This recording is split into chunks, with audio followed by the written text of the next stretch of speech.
Hello everyone and welcome to Stimulus Academy. So in this video we are going to talk about the mechanism of breathing and the various respiratory volumes and capacities involved in respiration. Okay, so let's start with the topic. So the first thing is that breathing involves two processes, inspiration and expiration. So inspiration is the process in which atmospheric air is drawn in, and expiration is the process by which alveolar air is released out. Okay, so pay attention to these words: atmospheric air in inspiration and alveolar air in expiration. Okay, so now let's start with the various movements that are occurring in expiration and inspiration, and those are helping in the exchange of gases. So the first is that the movement of air into and out of the lungs is carried out by creating a pressure gradient between the lungs and the atmosphere. Okay, so we know that always there will be movement of gases because of diffusion, and the reason behind this diffusion will be a pressure gradient. So we know that air will move from a place of higher pressure to a place of lower pressure. Okay, so the air will move because of this pressure gradient. Because of the difference in pressure, air will move. Okay, so this movement of air into and out of the lungs is carried out by creating a pressure gradient between the lungs and the atmosphere. Okay, so first, inspiration. Okay, so in inspiration what happens is that for inspiring, okay, for inspiring air, the outer, that is the atmospheric pressure, must be greater, because air will move from a place of higher pressure to lower pressure.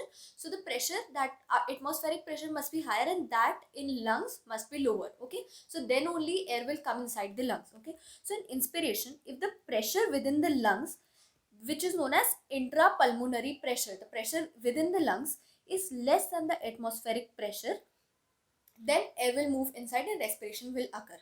So if we assume that the pressure outside is zero, then the pressure inside the lungs must be negative, because then only air will move. So this is known as negative pressure. So this negative pressure in the lungs is responsible for inspiration. Okay, similarly expiration will occur when there is greater pressure inside the lungs and lesser pressure in the atmosphere. Okay, because air will move according to the pressure gradient, so then only we'll be able to expire the air. Okay, so expiration when the intrapulmonary pressure is greater than the atmospheric pressure. Okay, so I hope that this is clear to you, that how pressure gradient plays a role.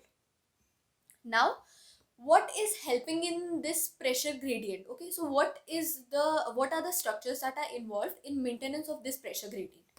So there are basically two things. The first is diaphragm, which we know that it is a dome-shaped muscle. So please note that diaphragm is a muscle which is present just below the lungs. Okay, so for the first structure is diaphragm, and the second structure is a specialized set of muscles.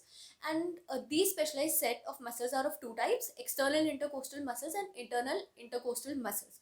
So as the name suggests, intercostal. Now costal word is always used for ribs. So these muscles will somehow be attached to the ribs, and these will control the movement of the ribs. Okay, so external and internal intercostal muscles which are present between the ribs help in generation of such gradient.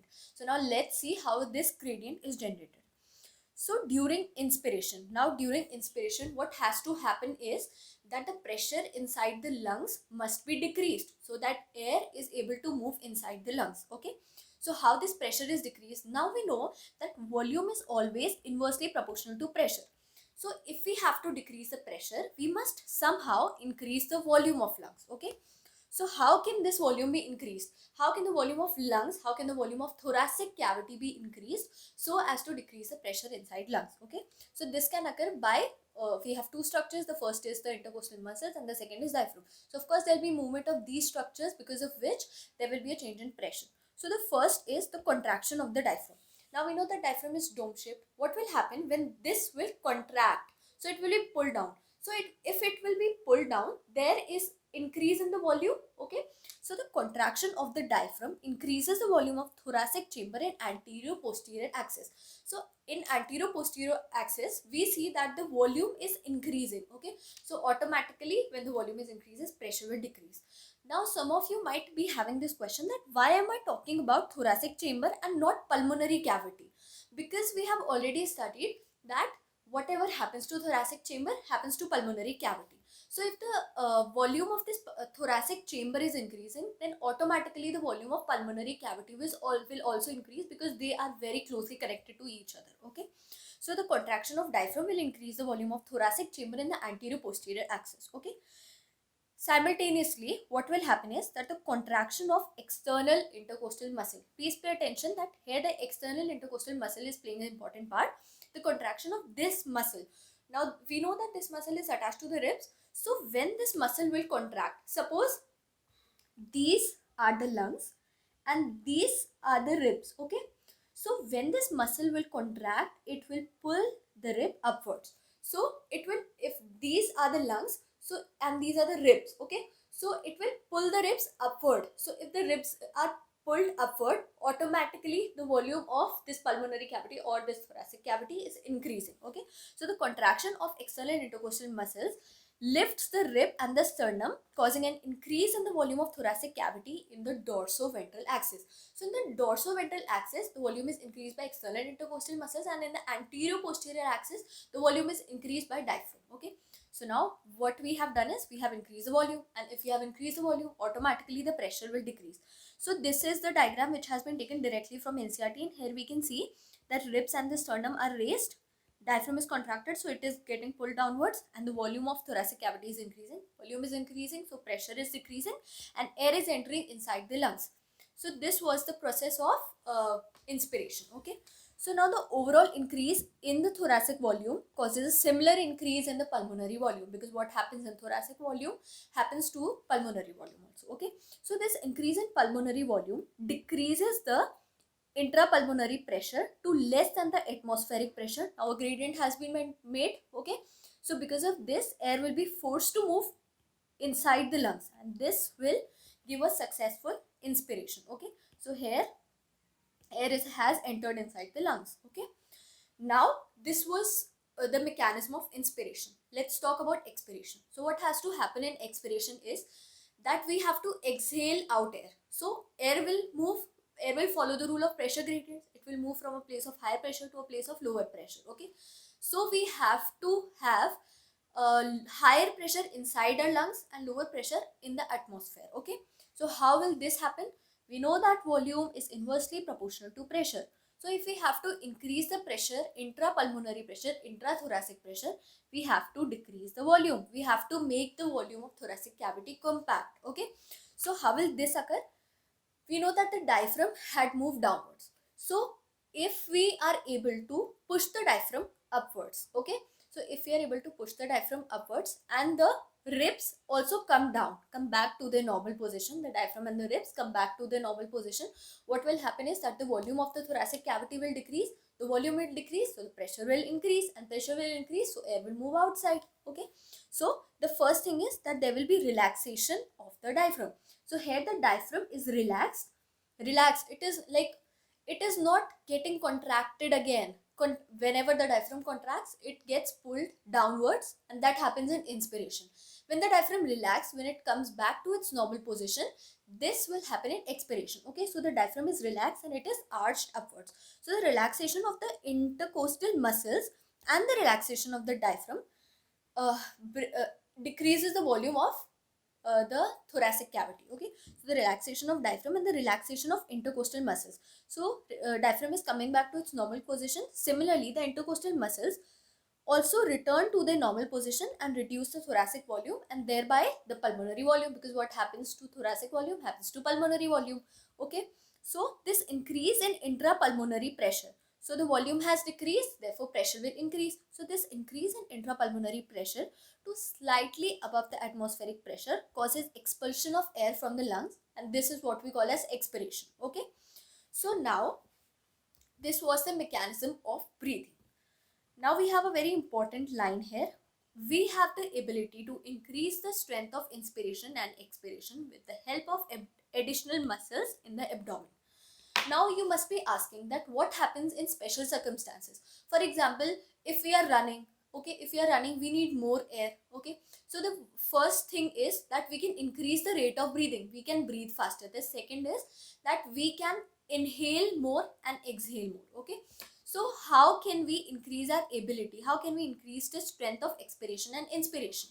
So apart from the regular muscles that we have, that is the diaphragm and the intercostal muscles, we have some additional muscles of abdomen. So these additional muscles of abdomen have the ability to increase the strength of inspiration and expiration. Okay. So this is a very important point. Please keep it, revise it and keep it in your mind. Okay. So on an average, what is the normal breathing rate? On an average, a person breathes 12 to 16 times per minute. So 12 to 16 times is the breathing rate. Okay. Now this is the diagram here. So in this we have already looked at this diagram. We will be focusing on this one here. Okay. So here what has happened is that the ribs and sternum have returned to the normal position and the diaphragm has relaxed and arched upward. So the normal position, this question can also be asked, that what is the normal position of diaphragm? It is dome shaped, so it is arched upwards. This is the normal position of diaphragm. It is in a relaxed state. Okay, so the diaphragm has relaxed and the muscles have also relaxed, because of which the volume of thoracic cavity decreases and air is expelled from the lungs. Okay, so this was the mechanism of breathing. Now we have to talk about respiratory volumes and capacities. So why are these volumes and capacities important? These are important because in cases of respiratory diseases, okay, how we need to have a standard that this is normal breathing. We have breathing rate, but apart from that, what is the normal volume that a person inhales, or what is the normal volume that a person exhales? What is the total capacity of lungs? We have to know the normal values of this, because then only we'll be able to compare that what is disease, what is normal. Okay, so that this is why volumes and capacities are important. Okay, so the volume of air involved in breathing movements can be estimated by a spirometer. So how do we measure these volumes? So this is done with the help of an instrument which is known as spirometer. Okay, which helps in clinical assessment of pulmonary functions. Once we know the values, we are able to assess whether the lungs are healthy, whether the pulmonary functions of the body are healthy or not. Okay, so we'll be talking about some respiratory volumes. The first one is tidal volume. So this is the simplest one. Okay, tidal volume is the normal volume that you normally exhale and inhale. Okay, the normal volume that you are exhaling while unconsciously, while you are talking, while you are sleeping. Okay, so that is the normal volume. So the volume of air inspired or expired during normal respiration. So what is the volume? It is 500 ml. 500 ml of air is normally exhaled and inhaled. Okay, now if someone asks you that what is the tidal volume per minute, what is the volume of air that I normally inspire and expire in a minute, so you can easily calculate that 500 ml is the volume that is taken in during one breath. Okay, into the breathing rate, that is 12 or 16. Okay, so once you multiply that, you will get the value 6000 to 8000 ml of air. Okay, so this was the first one, tidal volume. Now the second one is inspiratory reserve volume. Okay, so as the word says, inspiratory, so it will somehow be related to inspiration. Reserve volume, reserve volume means that you have this as a stored volume. Okay, you do not normally use it, it is reserved. Okay, so what is this? That when we have to additionally expire, okay, this is a normal breathing, but we have to additionally inspire this air. Okay, inspire, the additional air that can be inspired is known as the reserve volume. Okay, so the additional volume of air a person can inspire by a forcible inspiration. This is not something that normally occurs, this is not something that unconsciously occurs. You are forcefully inspiring. This is known as the inspiratory reserve volume. Okay, so what is the value of it? It is 2500 ml to 3000 ml. Okay, so please remember these volumes. You just have to remember the values of these volumes, and then automatically you'll be able to calculate capacities. You do not have to learn that, just remember these volumes. So tidal volume was 500 ml, inspiratory reserve volume is 2500 ml or 3000 ml. Okay, now the third volume is expiratory reserve volume. So expiratory reserve volume is the additional volume of air a person can expire by forcible expiration. Okay, so this is not the normal one. Normal के बाद what you are expiring forcefully. Okay, so this is the which you are expiring forcefully, so this is the reserve one. Okay, so that is known as expiratory reserve volume. Okay, so the value of expiratory reserve volume is 1000 to 1100 ml. Okay, so please note that inspiratory reserve volume, which is also known as IRV, is greater than ERV, that is expiratory reserve volume. Okay, so we have discussed three volumes till now. Now the first one is residual volume. So as the name says, residual मतलब it is मतलब रखी हुई, पड़ी हुई. Okay, so residual volume is the volume of air remaining in the lungs even after forcible expiration.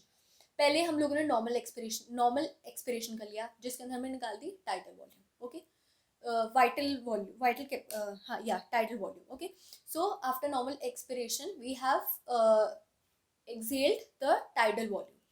After that we have done forceful expiration. उसके बाद भी जो हमारे पास में और एक्सपिरेटरी रिजर्व वॉल्यूम थी वो भी हम लोगों ने हटा दी. उसके बाद भी there is some air that still stage inside the lung. Okay, so why is it staying inside the lung? So that the lungs do not collapse. So this air will always be present inside the lung. You cannot exhale it out. It will always be present. It is known as the residual volume, the volume that remains inside the lung even after forceful expiration. Okay, so the value of it is 1100 ml to 1200 ml. Okay, so these were the volumes. I hope that you are able to remember the values. So you have to remember these four values, just these four values, and you will be able to calculate the capacities automatically. Okay, so by adding up these respiratory volumes, you will be able to derive various pulmonary capacities which can be used in clinical diagnosis. Okay, so you just have to understand what these capacities are, what these capacities are made up of, and then you will be able to add up the volumes and calculate the capacities automatically. Okay, so the first one is inspiratory capacity. So as the name says, inspiratory capacity, that how much can we inspire, कितना inspire कर सकते हैं हम air. Okay, so the first thing is कि if you think about it, just don't read, just think about it, that normally we can first inspire the tidal volume, जो हम लोग रोज, that is unconsciously, regularly we are expiring and inspiring. So we can inspire the tidal volume. Tidal volume के बाद भी what else can we inspire? We can inspire the inspiratory reserve volume. Inspiratory reserve volume can be inspired by forceful inspiration. So how much total air can your lung inspire? First is tidal volume and then IRV, that is inspiratory reserve volume. So if we add these two up, we get inspiratory capacity. So the total volume of air a person can inspire after a normal expiration. After a normal expiration is that normal expiration चल रहा है, हम लोगों ने normal 500 ml, that is a tidal volume, उतनी air हमने expire करी. उसके बाद हम कितनी एयर इंस्पायर कर सकते हैं? तो सबसे पहले तो जो हमारे नॉर्मल इंस्पिरेशन में हम नॉर्मल 500 ml लेते थे वो ली. उसके बाद में हमने IRV और ले ली, फोर्सफुली इंस्पायर कर ली और है. ठीक है, so that is known as inspiratory capacity, that what is our capacity to inspire. Okay, उसके बाद में expiratory capacity is how much expiration, how much air can you expire. Okay, so the total volume of air a person can expire after a normal inspiration. Normal inspiration में I have taken in 500 ml. उसके बाद में how much air can I expire, how much is my capacity to expire for expiration. Okay, so the first is tidal volume, that is 500 ml, and after that I can expire ERV, that is expiratory reserve volume. Okay, so I can expire ERV, that is expiratory capacity, is TV, tidal volume, plus ERV, that is expiratory reserve volume. Okay, so now the third capacity is functional residual capacity. So this is the volume of air that will remain in lungs after a normal expiration. So functional residual capacity, functionally when we are normally functioning, what is the residual capacity? What is the air that is remaining in our lungs? So normally when I'm sitting, when I'm normally breathing, what is happening is that I am only exchanging the tidal volume. Okay, so what is remaining inside my lungs? The first one is the reserve volume, the residual volume, that is the air that will always remain in my lungs. So functional residual capacity will include the air that will always remain in my lungs, that is the residual volume, and the expiratory reserve volume. Because when I'm normally breathing, मैं forceful expiration तो कर नहीं रही हूँ, so that air is also in my lungs. So when I'm normally breathing, what is in my lungs? So the first thing is residual volume, which will always remain in my lungs. Okay, and the second is expiratory reserve volume, because I'm normally breathing, I'm not forcefully expiring. So FRC, that is functional residual capacity, is ERV plus RV. Okay, now the fourth capacity is vital capacity. So what is vital capacity? By definition it says the maximum volume of air a person can breathe in after a forced expiration. Okay, after I have forcefully expired. So when I forcefully expired, what have I ejected? The first is the tidal volume and the second is expiratory reserve volume. So this is the air that I have expired by forceful expiration. So how much air can I take in after a forceful expiration? So the first thing, is that I can take back the expiratory reserve volume that I had expired. I can take back the tidal volume that I had expired, and I can also take in the IRV, that is inspiratory reserve volume, which I can take in because I am forcefully inspiring. Okay, so ERV plus TV plus IRV, this is vital capacity, and this is the maximum volume of air a person can breathe in after a forceful expiration. I'm able to breathe in after a forceful expiration. Also, this is the maximum volume of air a person can breathe out after a forceful expiration, after forceful inspiration. So okay, so suppose we see it the other way around.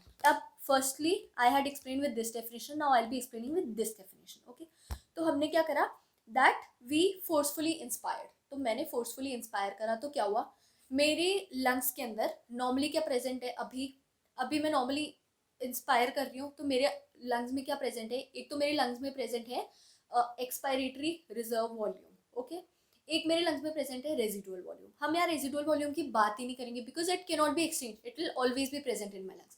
So we will only be talking about residual volumes, the reserve volume, sorry, the reserve volumes. Okay, so when I am normally inspiring,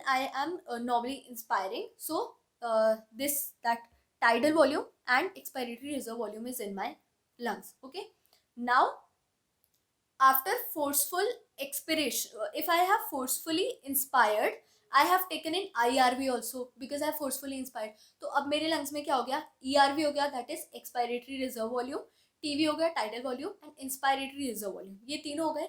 So after forceful inspiration, how much air do I have in my lungs? That is vital capacity. Okay, so I hope that you are clear with these four capacities. After that we have total lung capacity.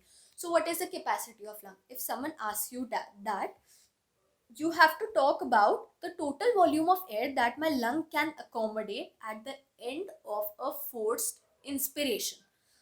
After a forced inspiration, how much air does my lung have? So the first thing is that my lung will always have residual volume. Okay, so this is it. After that, expiratory reserve volume bhi hogi. Additionally, because I'm inspiring in, I'm forcefully inspiring, I will have inspiratory reserve volume also, and I will also have the normal air that I was exchanging, which is the tidal volume. So the total lung capacity is RV, residual volume, plus ERV, expiratory reserve volume, plus TV, tidal volume, and IRV. So these are the four things that I'll be having. This can also be denoted by vital capacity plus residual volume. Okay, so this was it for capacities and volumes. Now a good way to learn these is you learn the reserve volumes, you learn the value of reserve volumes, and you understand what capacities are, because this is not the only way that a question can be asked. Iske alawa bhi they can give you multiple combinations. So until and unless you are able to understand what these actually mean, you will not be able to solve the MCQs. Also, the additional benefit is that once you understand these, you will be able to calculate the capacities yourself. You do not have to mug them up. Okay, so I hope that the capacity was clear to you. Now this is a small diagram, a cumulative diagram of everything that we have learned regarding volume and capacities. So here we can see that this is the tidal volume, this is the normal air that I am taking in and out. Okay, now this is the inspiratory reserve volume that I am taken in after a forced inspiration. Okay, and this is the expiratory reserve volume, that is the total air that I am able to expire after a forceful expiration. Okay, so this is inspiratory reserve volume, this is expiratory reserve volume, and this is the residual volume which will always remain in my lungs. So also note here that inspiratory reserve volume is always greater than expiratory reserve volume. We had seen that in the values as well. It was 2300 and the other one was 1100. So we know that IRV is greater than ERV. Okay, so now the capacities can be calculated directly. So the first is vital capacity, which includes the tidal volume, the inspiratory reserve volume, and the expiratory reserve volume. Okay, and the total lung capacity includes tidal volume, inspiratory reserve volume, expiratory reserve volume, and residual volume. Okay, so that was it about the topics that had to be covered in this video. I hope that you understood the topic well, and thank you.